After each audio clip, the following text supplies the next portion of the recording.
आज आम यह भिडियो अष्टम श्रेणी इतिहास बहिर तृतीय अध्याय इंग्रेज शासन को प्रतिरोध विषय क्वेश्चन गुड़िक आलोचना करवा।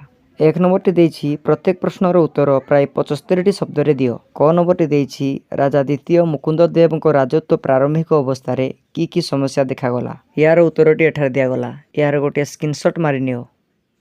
ख नंबर टी इंग्रेज मानकर खोर्धा राजा सहित कहीं युद्ध होला। यार आंसर टी एठार दिगला। यार भी गोटे स्क्रीनशॉट मारि नियो।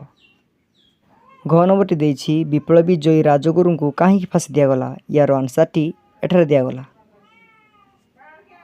तापर घ नंबर टी कही पाइक विद्रोहर मुख्य कारण गुड़िक कौन। यार आंसर टी एठार दिगला।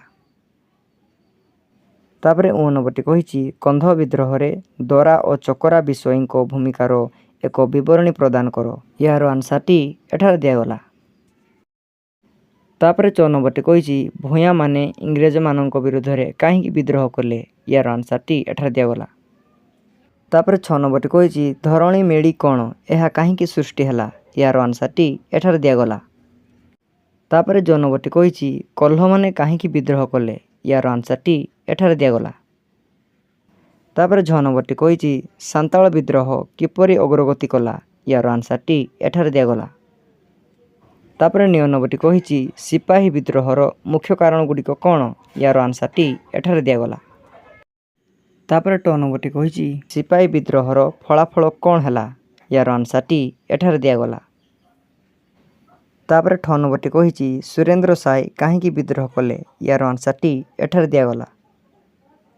2 नंबर टी कही प्रत्येक प्रश्नर उत्तर प्राय 20 शब्द रे लेख।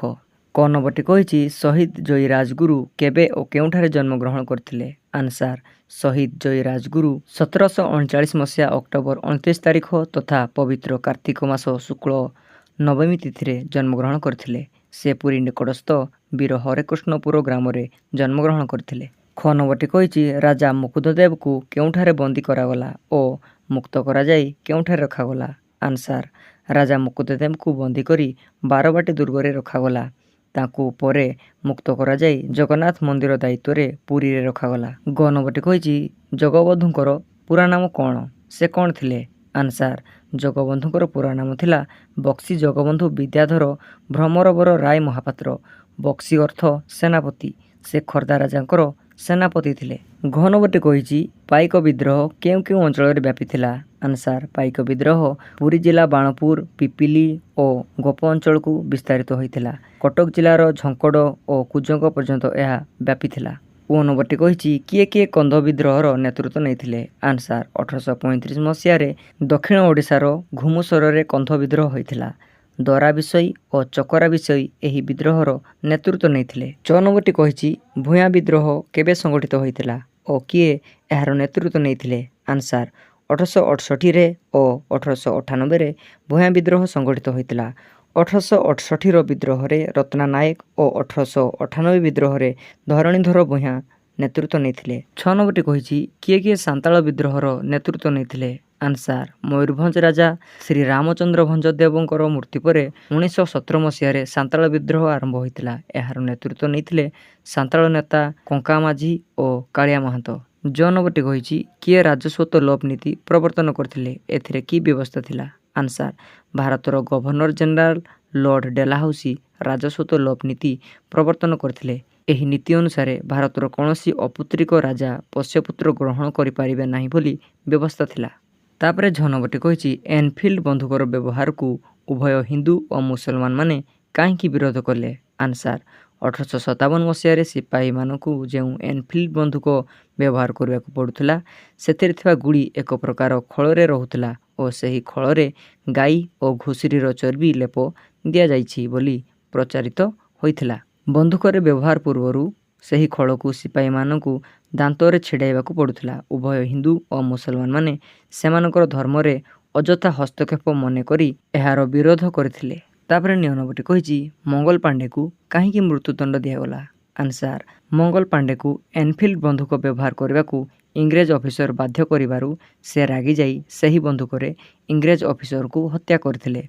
तेणु से हत्या अपराध रे दोषी साब्यस्त होई मृत्युदंड रे दंडित हेले।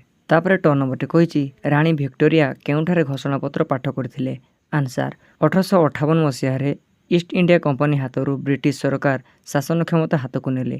ଏ ସଂକ୍ରାନ୍ତରେ ଇଂଲଣ୍ଡର ରାଣୀ ଭିକ୍ଟୋରିଆ 1858 ମସିହା ନଭେମ୍ବର 1 ତାରିଖରେ ଆହ୍ଲାବାଦଠାରେ ଘୋଷଣାପତ୍ର ପାଠ କରିଥିଲେ। ତାପରେ 6 ନମ୍ବରଟି କହିଛି ସୁରେନ୍ଦ୍ର ସାଏ ଲିଙ୍କୁ କେବେ ଦେଖା କରିଥିଲେ? ଆନ୍ସାର, ସୁରେନ୍ଦ୍ର ସାଏଙ୍କୁ 1858 ଜୁଲାଇ 31 ତାରିଖ ଦିନ ବିଦ୍ରୋହୀମାନେ ହଜାରିବାଗ ଜେଲ୍ ଭାଙ୍ଗି ମୁକ୍ତ କଲେ। ତାପରେ ସଶସ୍ତ୍ର ଆବିର୍ଭାବ ହୋଇ ସୁରେନ୍ଦ୍ର ସାଏ ଇଂରେଜ ସେନାପତି ଲିଙ୍କୁ ଦେଖା କରିଥିଲେ। ତାପରେ 3 ନମ୍ବରଟି କହିଛି ବନ୍ଧନୀ ମଧ୍ୟରୁ ଠିକ୍ ଉତ୍ତର ବାଛି ଶୂନ୍ୟସ୍ଥାନ ପୂରଣ କର। କ ନମ୍ବରଟି ହେବ ଜୟରାଜଗୁରୁ 1798ରେ ଶାସନ ନିୟନ୍ତ୍ରଣ କ୍ଷମତା ହାତକୁ ନେଲେ।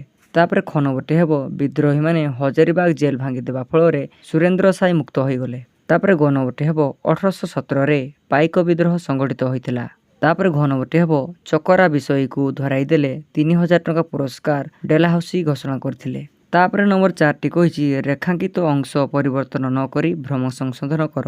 କ ନମ୍ବରଟି ହେବ ରାଜା ଦ୍ୱିତୀୟ ମୁକୁନ୍ଦଦେବଙ୍କୁ ଖୋର୍ଦ୍ଧା ରାଜା ରୂପେ ଘୋଷଣା କରାଗଲା। ଖ ନମ୍ବରଟି ହେବ 1898ରେ ଭୂୟାଁ ସମ୍ପ୍ରଦାୟର ଧରଣୀଧର ଭୂୟାଁ ଏକ ମେଡ଼ିର ନେତୃତ୍ୱ ନେଲେ।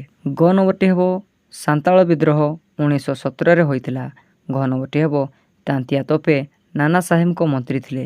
ତାପରେ 5 ନମ୍ବରଟି କହିଛି ନିମ୍ନଲିଖିତ କ ସ୍ତମ୍ଭ ସହିତ ଖ ସ୍ତମ୍ଭକୁ ପ୍ରାସଙ୍ଗିକ ମେଳ ଅନୁଯାୟୀ ସଂଯୋଗ କର। 1804 ହେବ ଖୋର୍ଦ୍ଧା ଅଧିକୃତ, ପାଇକ ହେବ କୃଷିକାର୍ଯ୍ୟ ଓ ଯୁଦ୍ଧ, ଘୁମସର ହେବ ଧନଞ୍ଜୟ ଭଞ୍ଜ, କଙ୍କାମାଝି ହେବ କାଳିଆ ମହାନ୍ତ, ମଙ୍ଗଳ ପାଣ୍ଡେ ହେବ ଏନଫିଲ୍ଡ ବନ୍ଧୁକ। ତେବେ ଏହା ଥିଲା ତୃତୀୟ ଅଧ୍ୟାୟ ଇଂରେଜ ଶାସନକୁ ପ୍ରତିରୋଧ ବିଷୟର କ୍ୱେଶ୍ଚନ୍ ଆନ୍ସାର। ଯଦି ଭିଡ଼ିଓଟି ଭଲ ଲାଗିଛି ତେବେ ମୋ ଚ୍ୟାନେଲକୁ ସବସ୍କ୍ରାଇବ୍ କରନ୍ତୁ। Thank you for watching.